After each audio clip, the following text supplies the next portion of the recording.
बिस्मिल्लाहिर्रहमानिर्रहीम। अस्सलाम वालेकुम मेरे प्यारे भाइयों और बहनों। जैसे कि आप सब ये बात अच्छी तरीके से जानते हैं कि आज के टाइम में कोई ना कोई हर जगह पे इस्लाम को अपना रहा है, मगर जो इस्लाम के दुश्मन हैं, इस्लाम को नापसंद करने वाले लोग हैं, वो इस चीज़ को बिल्कुल भी बर्दाश्त नहीं कर पाते हैं कि कोई दूसरे रिलीजन का इंसान हमारे इस्लाम में आता है, और इसी दुश्मनी की वजह से वो उस इंसान को भड़काने का प्रयास करते हैं। और ऐसा ही कुछ नॉन मुस्लिम भाइयों ने मेरे साथ भी करने की कोशिश की है, मुझे इस्लाम के ख़िलाफ़ भड़काने की कोशिश की है। और तो और मेरे पास ऐसे ऐसे कमेंट किए हैं इस्लाम को लेकर, हमारे नबियों के बारे में, हमारे अल्लाह के बारे में, कि अल्लाह ने ऐसा किया है या फिर नबी ने ऐसा किया है। और तो और एक चीज़ ये भी बोली है कि मोहम्मद साहब ने 6 साल की बच्ची के साथ निकाह किया।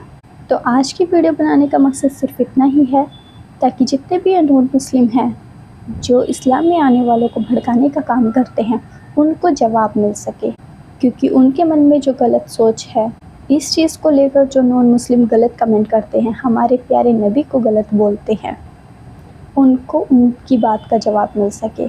सबसे पहले तो मैं आपको ये कमेंट दिखा देती हूँ जो एक नॉन मुस्लिम भाई ने किया है, हिंदू समाज के भाई ने, जिसमें ये भाई लिखते हैं, आयशा ने कहा, जब मैं 6 साल की थी तब अल्लाह के रसूल ने मुझसे शादी की, और जब मैं 9 साल की थी तब उन्होंने विवाह संपूर्ण किया।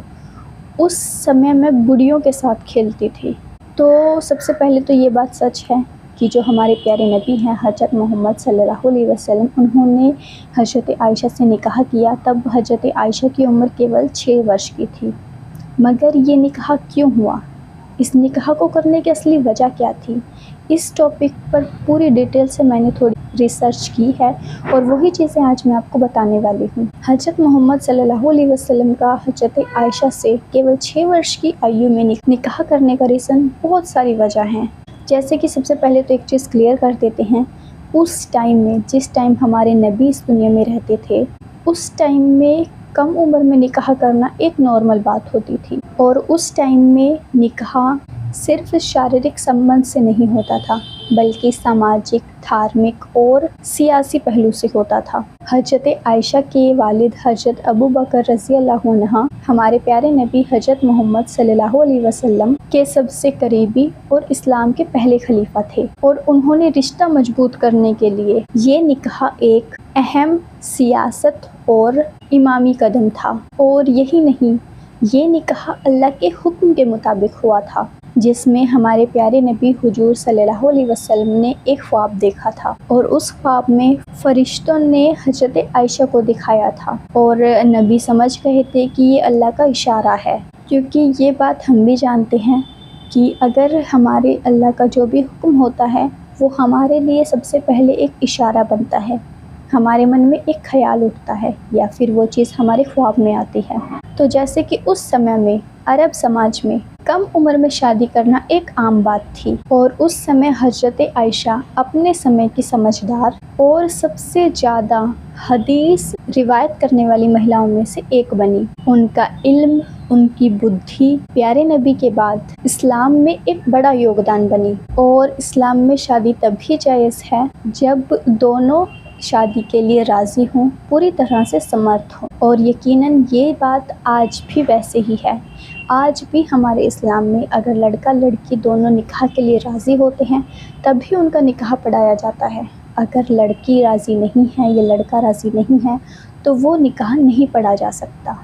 इसीलिए इजाज़त के तौर पर सबसे पहले उनको सबके सामने पूछा जाता है कि क्या आपको ये निकाह कबूल है। एक बार नहीं बल्कि 3-3 बार। बल्कि मैंने अदर रिलीजन में देखा है कि बहुत सारे पेरेंट्स ऐसे होते हैं जो अपनी मर्ज़ी से अपनी लड़की का, अपने लड़के का निकाह किसी से भी करा देते हैं, मगर इस्लाम में ऐसा नहीं होता है। इस्लाम में किसी से भी निकाह करने के लिए सबसे पहले दोनों की रज़ामंदी देखी जाती है। और हज़रत आयशा का जब हमारे प्यारे नबी हज़रत मोहम्मद सल्लल्लाहु अलैहि वसल्लम से निकाह हुआ था तब भी हज़रत आयशा की रज़ामंदी के साथ हुआ था और यकीनन उनको अपने निकाह पर गर्व महसूस होता था। उन्होंने कभी भी ऐसा नहीं जताया है कि वो उस निकाह में आकर परेशान हो या फिर उन्होंने ऐसा फ़ील किया हो कि नहीं ये उनके साथ गलत हुआ है। ऐसा कभी भी कहीं पर भी नहीं लिखा हुआ है, कहीं पर भी नहीं है कि हज़रत आयशा अपने निकाह पर अफ़सोस करती हो, बल्कि उन्होंने हमेशा प्यारे नबी का साथ एक गर्व के साथ दिया है। जैसे कि हज़रत मोहम्मद सल्लल्लाहु अलैहि वसल्लम का निकाह हज़रत आयशा से सामाजिक, धार्मिक और अल्लाह के हुक्म के मुताबिक हुआ था, ना कि किसी गलत इरादे से। हमारे प्यारे नबी ने ये किसी गलत इरादे से, किसी गलत सोच के साथ निकाह नहीं किया था, बल्कि उन्होंने उनके वालिद की रज़ामंदी से, हज़रत आयशा की रज़ामंदी से, अल्लाह के हुक्म के मुताबिक ये निकाह किया था। और उस समय में कम उम्र में निकाह करना सामाजिक दायरे में एक आम बात थी और शादी का मकसद सिर्फ शारीरिक संबंध नहीं, बल्कि ज़िंदगी भर का साथी, इल्म का सफ़र और रिश्ते को मजबूत करना होता था। और यही आज के दौर में होना चाहिए। शादी का मकसद सिर्फ शारीरिक संबंध से नहीं होता है, शादी का मतलब पूरी ज़िंदगी भर का साथ होता है। उसको पूरे इल्म के साथ पूरा सफ़र तय करना होता है और अपने रिश्तों को मजबूत करना होता है।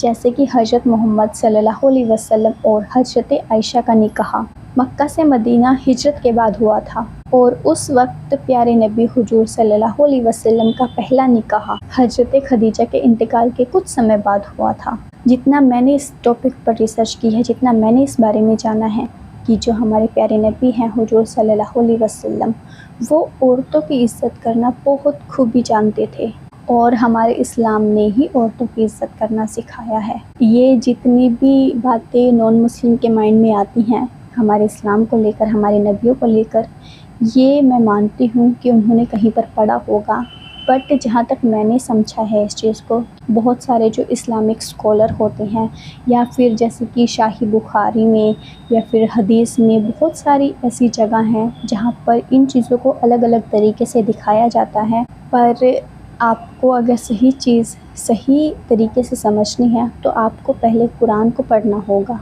क्योंकि जो किताब हमारे अल्लाह ने हमारे लिए, हमारे नबी की उम्मत के लिए उतारी है, हमें उस पर अमल करना चाहिए, उसमें लिखी गई बातों को समझना चाहिए, ना कि किसी दूसरी किताब में पढ़कर इस्लाम को बदनाम करना चाहिए।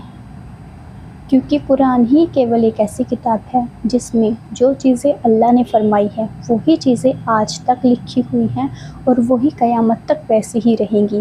बाकी की जितनी भी बुक्स हैं उनको कोई भी कहीं भी लिख सकता है, मगर हाँ जो हमारी कुरान है उसमें ना कोई चीज़ बदल सकता है, ना ही कोई चीज़ मिटा सकता है। मैं तो बार बार यही बात कहना चाहूँगी कि जितने भी इस्लाम को बदनाम करने वाले नॉन मुस्लिम भाई हैं वो प्लीज़ अब मेरी पोस्ट पर आकर तो इस्लाम को बदनाम करने की कोशिश ना करें, क्योंकि मैं चुप बैठने वालों में से नहीं हूँ।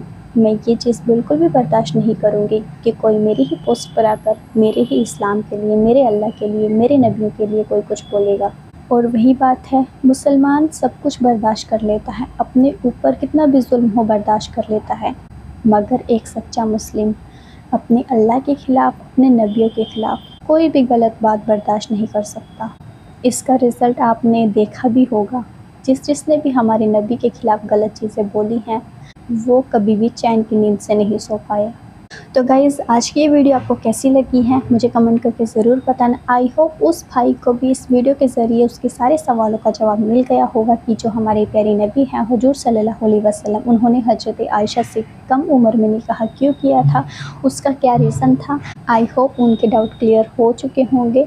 और जितने भी नॉन मुस्लिम मेरी ये वीडियो देख रहे हैं उनसे भी सिर्फ यही रिक्वेस्ट है कि मेरी पोस्ट पर कुछ भी कमेंट करने से पहले 100 बार सोच लेना, क्योंकि आपको जवाब ज़रूर मिलेगा। और जितने भी मेरे मुस्लिम भाई हैं उनसे मैं यही कहना चाहूँगी कि आप सब मेरी वजह से किसी भी नॉन मुस्लिम के साथ बहस करने की ज़रूरत नहीं है। आपकी बहन में इतनी हिम्मत है कि वो अपने दुश्मनों को खुद एक अच्छा जवाब दे सके।